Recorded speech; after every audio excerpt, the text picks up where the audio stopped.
This episode is brought to you by May Precision Ag, Kiowa, Kansas. Be sure to contact Jerry May for all your Pioneer seed, grid soil sampling, and custom farming needs. Bryan Quick, how are you today? I'm well, Justin. How are you, sir? Doing good. Hey, just in case there's people that aren't from here that's going to watch this podcast, I obviously know who you are. Everybody around here knows who you are. Share a little bit about who you are, how you ended up in Barber County, because I know you're not a native of here. We actually grew up not too far from each other in Oklahoma. There's a few years difference. Don't want anybody thinking we're the same age or anything. I'm younger, right? You're right. Yeah. But kind of share a little bit about who you are, where you come from, and how you ended up in Barber County. Yeah, no problem. For those of you that don't know me, my name is Bryan Quick. I am originally from a small town in Stevens County, Oklahoma, which is way south, about 110 miles south of Oklahoma City. How I got to Kiowa, Kansas, it's an interesting story, but I actually applied for a job here in 1988 with Larry Stone was the police chief. I applied here and unfortunately or fortunately didn't get the job, but he recommended me to Steve Moore, who was the police chief in Anthony at the time. And I interviewed at Anthony, and Steve gave me the job there, and I worked there for 2.5 years, almost 2 years and 10 months, and then I got hired by the Highway Patrol, and my duty choice of station was to come back here to Barber County. So out of my class of 23, only 3 of us got to go where we picked, and I got to come back to Barber County. That's awesome. how I ended up here, and I served 34 years on the patrol, doing the entire time here in Barber County, and retired last December. Since then, I was elected a county commissioner in District 2. So I've enjoyed that. That's been a learning experience. So I'm still way behind the 8 ball on that, trying to get better and learn that. School board elections just came up. I did not run again. I actually served a total of 20 years on the South Barber School Board. It's been a wonderful experience, but it's just time to move on from that. You bet. So had there always been a passion for law enforcement? Is that what the draw up here was? It was. At a young age, I say young age, in my teens, I decided that law enforcement was probably something I was interested in, that or coaching. I wanted to teach at one time. So those were the 2 directions that I went towards, and then law enforcement won out, and it was a good career for me. And now you grew up at Velma, is that right? Or went to school at Velma, Alma? I went to school at Velma, Alma. I grew up in a small town south of there, and you're going to laugh, but the name of the town is Loco, Oklahoma. Oh yeah, I know where Loco is. And so when you talk small towns, it makes Kiowa look like a city. Yep. So I thinking of Velma, Alma, I remember them growing up.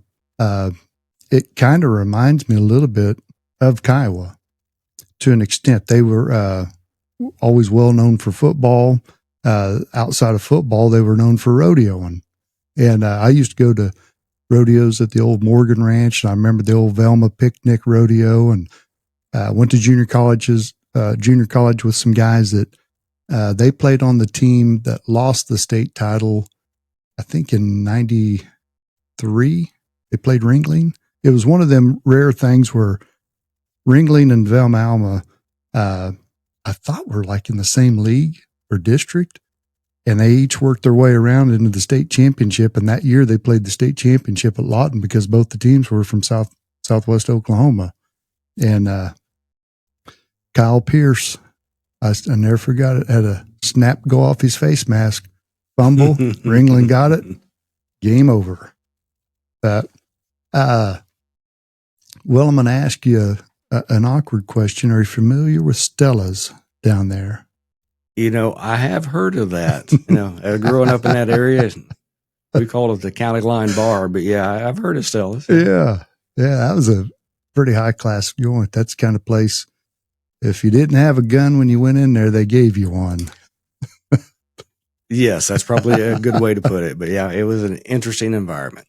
Now, was you aware, you probably know Randy Blunk down the street from where we're at right now, right? Cattleman. His wife and son-in-law lived down there. They raised their family. Their 3 daughters went to school at Velma Alma. They got a ranch, dadgummit.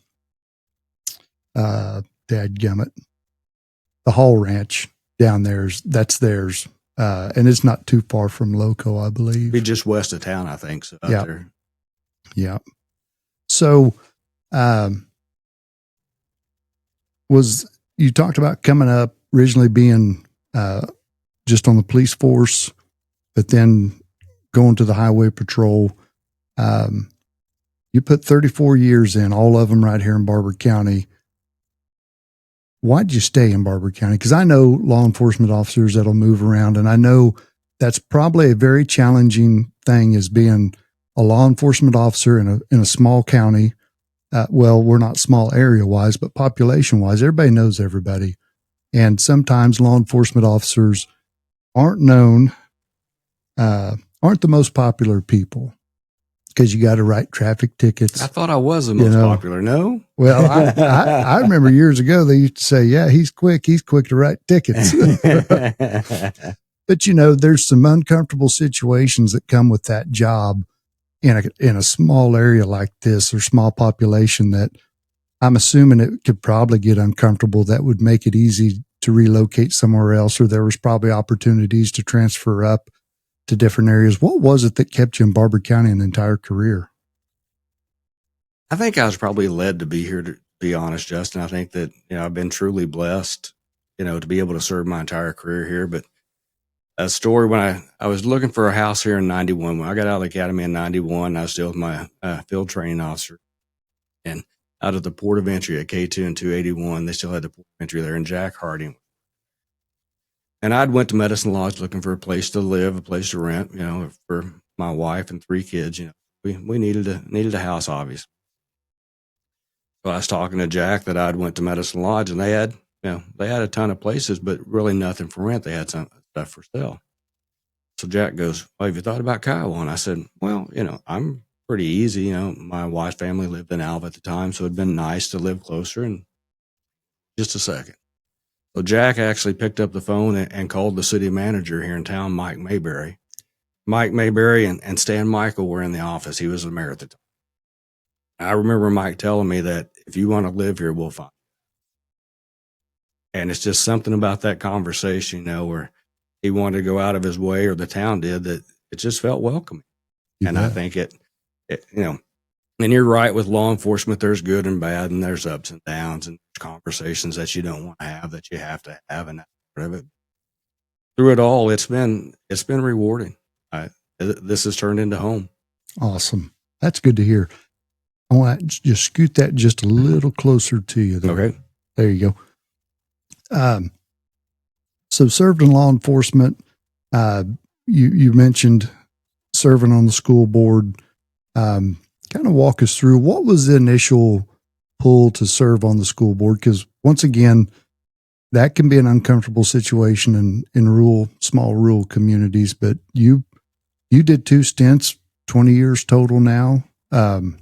What was the initial attraction or the reason to step up and serve?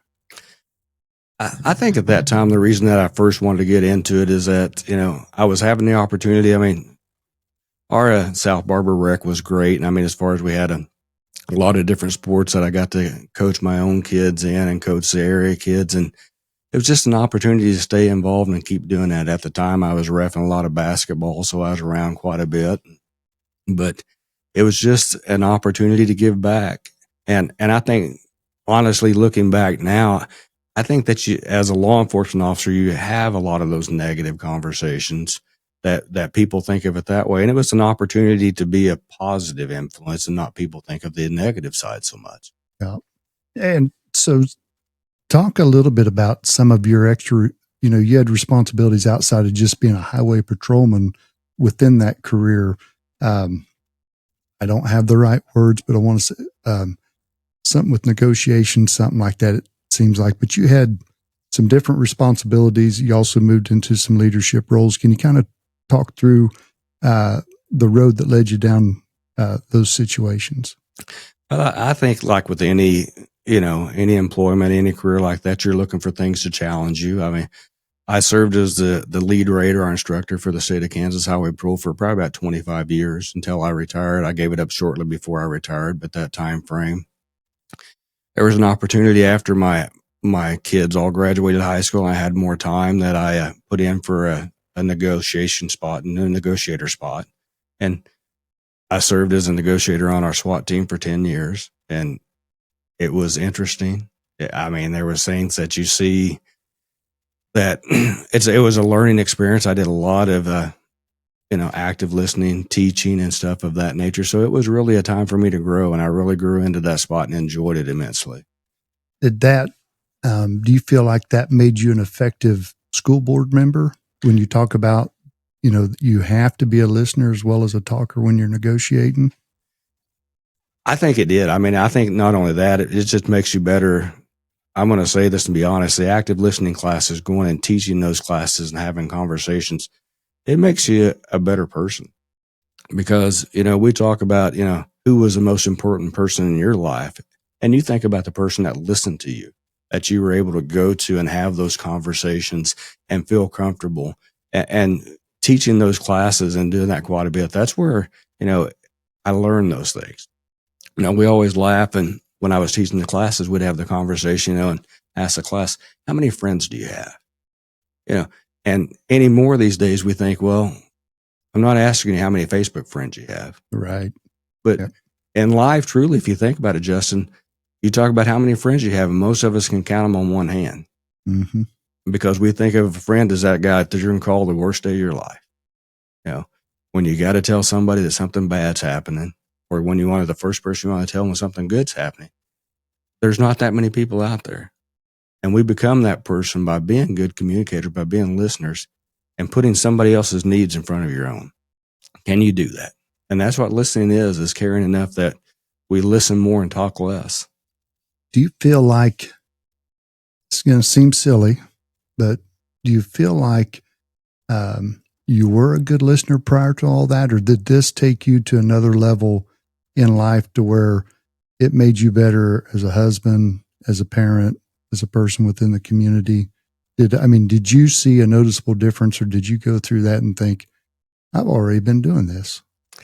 Well, to answer that question, I'll tell you a story. When I interviewed for the spot, Bob Ware was a lieutenant at the time, and he was the head negotiator.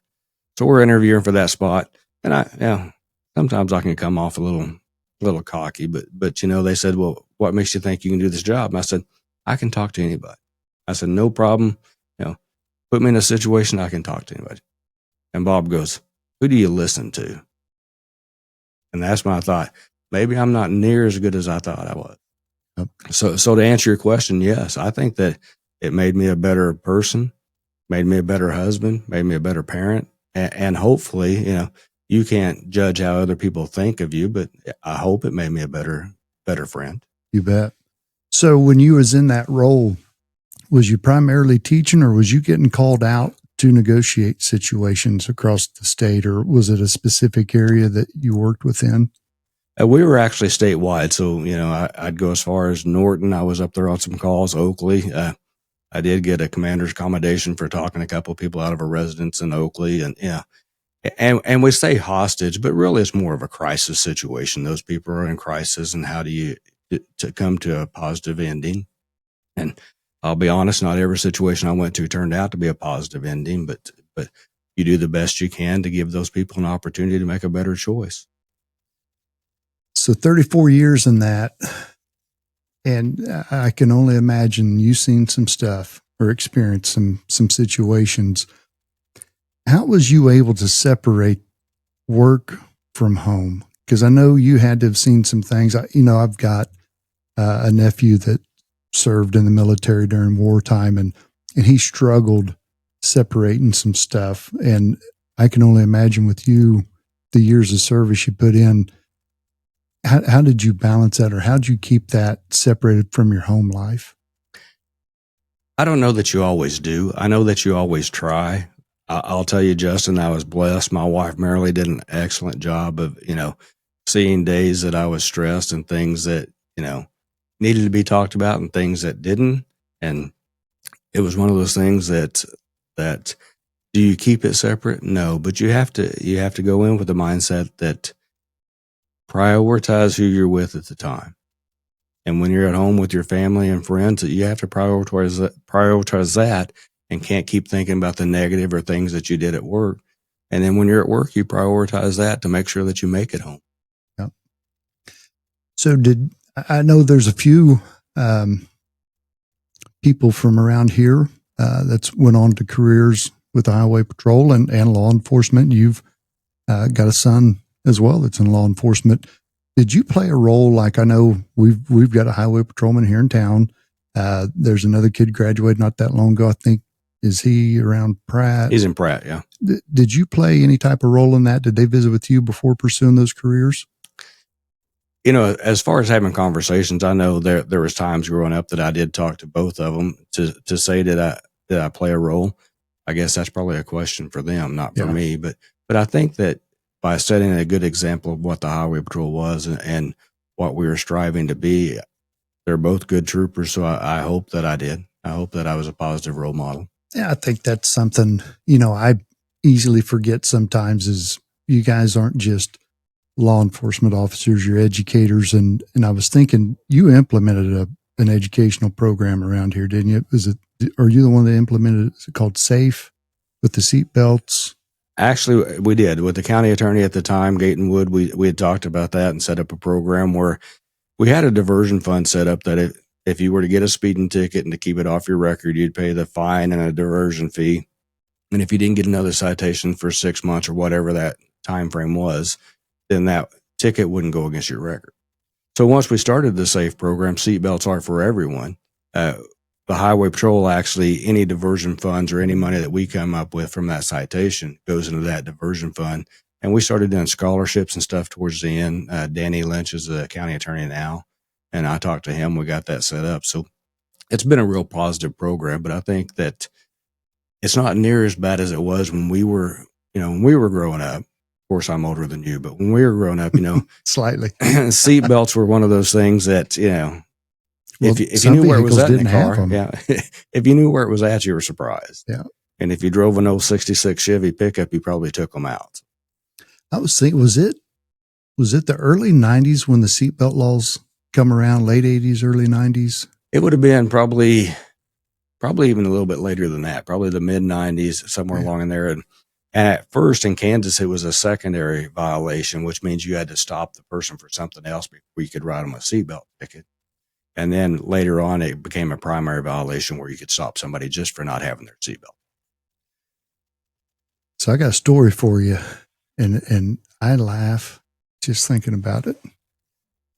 About 12 years ago, me and my son, I'll just tell you, I'll rat him out. We were heading south of town. We was going to Stillwater for a scholarship ceremony, and I'm driving, and I worked in government for years, and that was just what you did was you put your seatbelt on. That was the law. You ain't going to do anything, get in trouble. He's in the passenger seat, and you can ask my kids today and my wife, I harp on them. I don't care if we're just going a mile up the road. It's just a natural reaction for me. Well, he's over there without his seatbelt on. He's yakking on the phone. And we passed an Oklahoma highway patrolman that turns around, and I thought, what are we getting stopped for? I'm not speeding or anything else. And he got a ticket as a passenger for not wearing his seatbelt. And I thought, how in the world at 65 miles an hour did he spot him without a seatbelt on just in passing? Is that a hidden talent that highway patrolmen have or what? Well, I will tell you a trade secret. It's easier to see the passenger without a seatbelt on because the way that it hangs compared to the driver, because in the driver, you got the A pillar right there that's in the way, so it's harder to see. Okay. So it's actually easier to see the passenger. But he didn't learn his lesson, but I promise you this, I didn't stop laughing until we hit I-35 that day because I didn't have to pay a ticket. I thought, you idiot. Yeah. I'll do some preaching on seatbelts. I mean, I've seen it save so many lives, and I've seen so many lost because they didn't have one on. Yep. So it's just such a simple thing. I beg people, please wear them. Please. Yeah. It's the very rare occasion you hear of that one outlier that happened to get in a wreck and was thrown from the situation. And they say, well, if I'd have had it on, I'd probably died, because they got thrown away. But those are very rare circumstances. And we really can't say if that would have been the case It just happened to be the way it played out that day. Well, and teaching the AAA driver improvement program, we would always say that if you had your seatbelt on, it would have kept you in the seat so you can control the vehicle, so you maybe wouldn't have ended up where you ended up. Yep. So did you help with like the AAA stuff like that? I taught AAA. I actually got certified to teach AAA in 1991. So I taught it for 30 years or so, 30 years plus. When I was with the Department of Agriculture, driving government cars, on occasion we'd have to go to that training. I think it was up in Topeka is where we would go every so often, kind of a safe driver deal, something like that.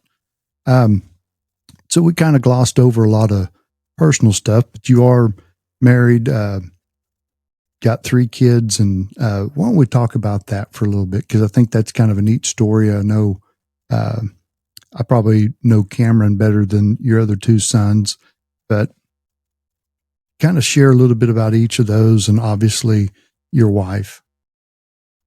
Like I said, I have 3 sons. I have 10 grandkids, so I'm truly blessed. My 3 sons, all 3 of them served in the military, which, a special thank you to all the veterans with Veteran Days coming up. Those people dedicating their time and energy and effort. We cannot thank those people enough for keeping us safe here at home. But all 3 of my sons did serve. Cameron is in Pratt in law enforcement. Chasen's in Arizona, and Corbin's in Texas. Marilyn and I celebrated our 40th anniversary this year. I always tell her that she's the luckiest woman I know, and but I am truly blessed. So I can't say enough good things about that. Now, did you say, did she grow up around Alva? She actually grew up in Arnett, okay. and her family had moved to Alva. She was going to school at Tishomingo. Really? And we met down there. MIT, Murray and Tishomingo. Yeah. So that's the first place we lived when we got married, was in Tishomingo, Oklahoma. Okay. Was there, talking about Cameron being in law enforcement, was there any reservation on your behalf of things that you knew he may come in contact with or have to be a part of that would have made you maybe discourage him from that, or did you just let him run with it? I think for the most part, I'll let all the boys make their own decisions, which way they want to go and what their direction was. I'm proud of each one of them for what they've become, the men that they are. Law enforcement's one of those things that, whether it's military or law enforcement in this situation, some people are just drawn to serve, and you have to be thankful that they're there doing that. So do I worry about him? Every day. But do I worry about my other kids? Every day. So, it's one of those things that he does a good job. And I will tell you that as far as being in law enforcement, if there's anybody that I needed backup from and he showed up, I felt a lot better. You bet. Looking, if we get on the news or social media, there's a perception of law enforcement officers, but I want your perspective as an actual law enforcement officer that lived it day in and day out. Do you think the overall perception of that career or the individuals has changed through the years from like the community standpoint? Like we was hearing at one time, defund the police, this, that, and the other. And, we live in a different area than what we was seeing as police brutality and things. But do you think the public perception stayed the same your career? Did it change one way or the other? I think an honest answer to your question is that it's not the same as it was 30 years, 35 years. I mean, I think the fact that the perceptions change, that not everyone is happy to see you. I don't think that it was ever that way, but I do think that in a small community, you can sure tell the difference. I mean, you notice that I will tell you that 99% of the people that you deal with out here are respectful, good people, and that you couldn't ask for better. It's a bad situation sometimes, but you deal with it and you go on. And it's that 1% that creates an issue. And I think it's the same thing with law enforcement, is that when we look at social media or you look at the news, they're pointing out that 1% of cops that maybe shouldn't have ever been police officers, and I can tell you that any profession you pick, there's people out there that probably shouldn't be doing that job. but we spotlight that 1% that make the rest of us look bad. When 99%, I would say that you're happy to see most days. You bet. I discovered that the older I got, the more mature I got, and the less immature I was, the more I respected law enforcement officers for some reason. And I think that's with most of us. It's the fact that I think the biggest thing about whether you get a citation or whether you're stopped is the embarrassment of it. Mm-hmm. And once we take out the embarrassment that it's just that law enforcement officer is just doing his job. That's what he's paid to do. That's what you're paying him to do. And he wants to put food on his table for his family just like you do. And I think that we appreciate him doing his job until he does it to us. And then we think, well, you could have gave me a warning. But it's that thought process is that we're happy he's there until he's standing next to our window, and then we're not near as happy. Yeah. I try to tell my girls they're, them, they're at the age where they're fixing to start driving. And I always tell them there's reasons, there's laws in place. And it's not because just somebody thought that would be a good idea. It's to help protect us. They've established safe driving speeds, a reason to reduce your speed in certain areas for safety and things like that. And I think we lose track that those things are in place for our own safety and everybody else that's on the road.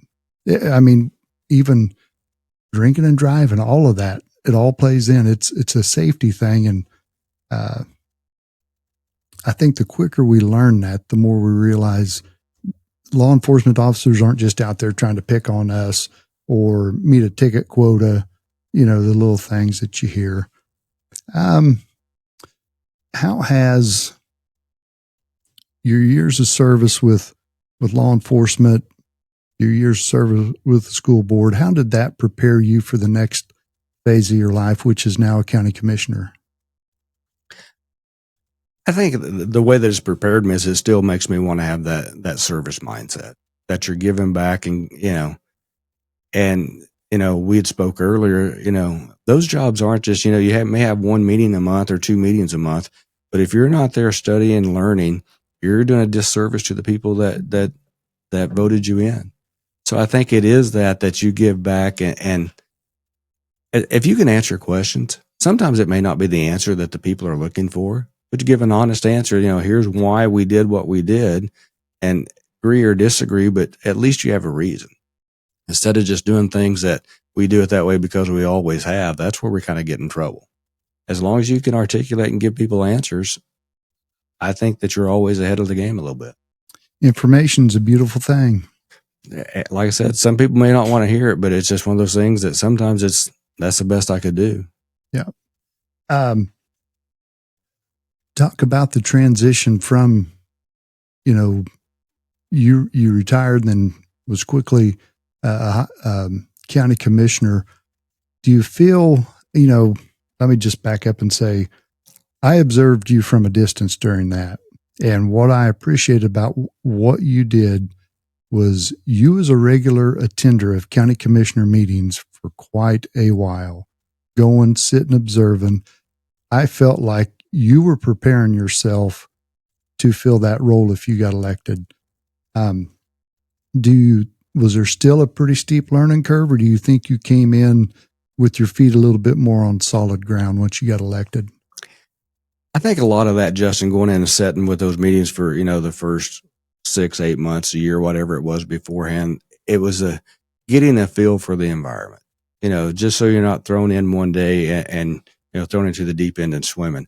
I will tell you that, especially with budgets and stuff and learning the dynamics of each different department that you deal with, it's still a learning curve. But I felt a lot better going in knowing the personalities that were as much as anything else. You bet. Yeah, I remember when they did the candidate forum for that, somebody made a comment to me, well, that quick, he's polished speaker. And I said, no, he's an informed speaker. He's been going to the meetings, listening, learning. I said, there's a reason he could get up and talk about some things that other people couldn't. I really, I don't know if I ever shared that with you, but I wanted to tell you how much I appreciated the work you put in prior to the election. I think that made it easier for me, looking at you as a county commissioner going, here's a guy that's trying to prepare himself, so hats off to you, and came in with a little bit, of a bub with the solar farm and people wanting to know if we should expand commissioner seats and stuff. And you've handled it like a champ. So I appreciate that. Thank you. I appreciate that. Yeah. So trying to think, I know you can't share certain things, but looking back through your career, was there ever a time, that had more of an impact than anything else? And that could be, was there a time that somebody came back into your life and said, hey, I don't know if you remember me, but we was in this situation. Just wanted to tell you thank you. I got my life straightened out, or anything like that? There was. I mean, there was times where you'd get a Christmas card out of the blue from somebody that you arrested, just thanking you for assisting them. There's, and even to this day, I get people who say, well, you wrote me my first ticket then, and we laugh about it now. I know that they weren't laughing then, but it's a laughing matter now. But I think that going into it, that you're hoping to have a positive impact on those situations. And we talked about, you just spoke to the fact that these laws are there for a reason. There's no greater tragedy, and the hardest part of a job in any law enforcement is giving a death notification, is going up and saying that your loved one's not coming home ever. So when you look back to arresting people and people coming up, and saying, hey, thank you. I will say last year at the Peace Treaty, or 2 years ago, whenever I retired, the Peace Treaty, I had a guy come up to me and goes, you may not remember me, but 3 years ago, you arrested me for DUI at the last Peace Treaty, and I haven't had a drink since. Wow. And to me, that gave him 3 more years in his life that could have ended that night. We get so caught up that, we talk about, people driving drunk, hurting other people, and they do. But you look at the single vehicle accidents we have where the driver is killed, who was the impaired driver. They didn't have a chance to make that mistake. Yeah. And we worry about those fatal mistakes. So yeah, I would say that there was times in my life, right before I retired, I had ran into a lady that I hadn't seen in 30 years. I hadn't seen her in 30 years. Didn't know who she was. And she introduced herself. And the last time I'd seen her is when I gave her a death notification for her son. Wow. And all she did was hug me. And I gave her a hug back. And she said, I'm glad you're here. And that was it. That was the whole conversation. It didn't have to be anything else said. So you talk about things that make me know that I picked the right career. Things like that make me know that what I did was worth it for somebody. Yeah. Well, I know you have been a tremendous asset to this community and this county.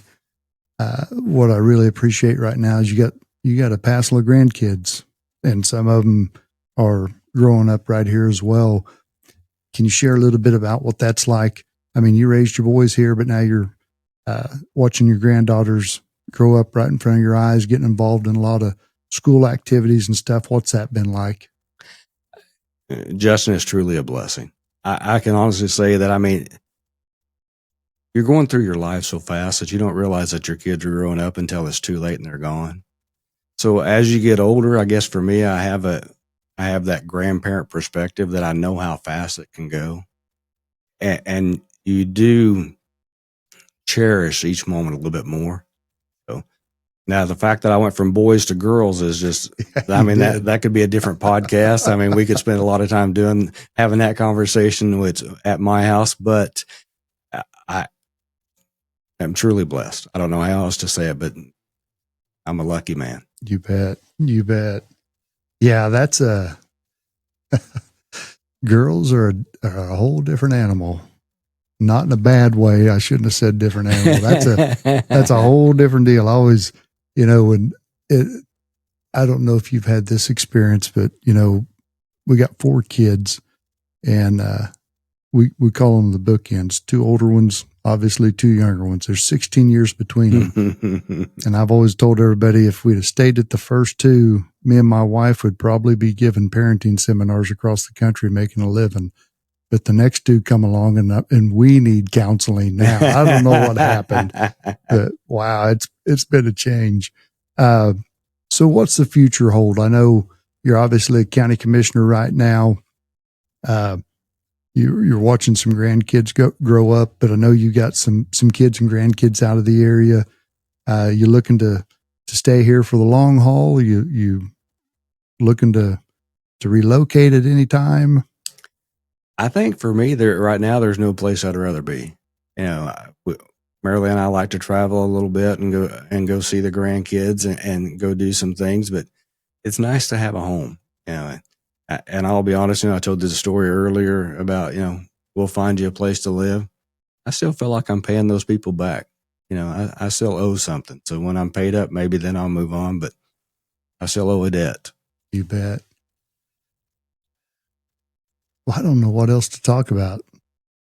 This has been, I want to tell you, thank you for taking time out of your schedule to do this, because I learned a whole lot more about you. I mean, we see each other quite a bit at sporting events and around the community and things, but, and I've always known where you come from. I've told people, I said, you and Milo Miller are the 2 most sophisticated people that I know to come out of that part of the country, and I don't know if that's how anybody else feels, but hey, that's thumbs up on that.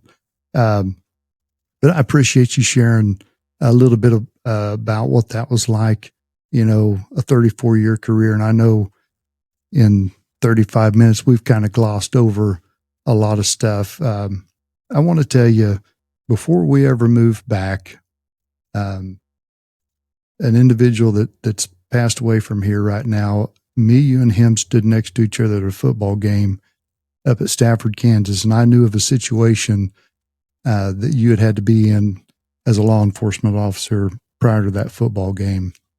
And what I always respected about that was the individual that was between us had brought that up. And your first response, I'll never forget, was, I hope they get the help that they need so they're never in that situation again. And I'll be honest with you, Bryan, I'd never heard a law enforcement officer say something like that. And that still means a lot to me, that it appeared to me that you genuinely cared about helping people, that didn't matter the situation, that you had a job to do, but you genuinely cared that if they got the resources or the assistance they needed, they could turn stuff around and lead, a more productive life than what they have. And I don't know if all the law enforcement officers are like that, but I know you were like that, and that meant a lot to me. And I wasn't even a part of that situation. I was just an innocent bystander in a conversation when you said that. And I don't even know if you remember that conversation, but I still remember where we were standing. And when you said that, it had that impact on me. So thank you for what you did, not just as your service, but the human being that you are. And I tell people, guys like you are kind of a dying breed. I mean, you've been in service positions your entire life, and that's a lost art now. I mean, you served as a law enforcement officer, you served on the school board, now you're serving as a county commissioner, and we don't get a lot of people wanting to do service positions anymore.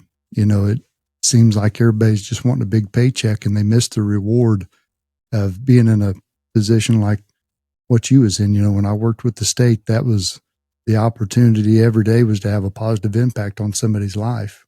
And if there's a situation that needed correcting, I had the opportunity to give that education. And I wish more people got to experience that. And I totally agree. And I do appreciate your words, Justin. That means a lot. And I think that I know that I mellowed as I got older, made a difference, but I truly think that we all have struggles, and it's how we battle those struggles. And it's one of those things that if you can give a helping hand to somebody on their worst day, hopefully that they make better decisions, or you give them time to make better. Okay. I said, I've been truly blessed to be here. I've been lucky, and it was a good environment for me. And until they kick me out, I'll probably stay. You bet. Sounds like a deal. Well, I know we glossed over, we didn't get to touch as much about family and everything, but I promised you we'd try to keep this under a certain time frame. Thank you for sharing everything that you did.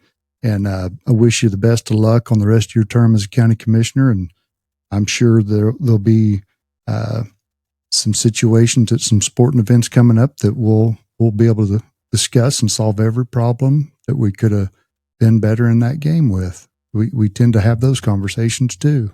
You said we're sure, like, yeah, like we're probably not sure, but yeah, I agree. It'd be a good time. So I appreciate what you do. Thank you for inviting me. You bet. Have a good one. Yes, sir.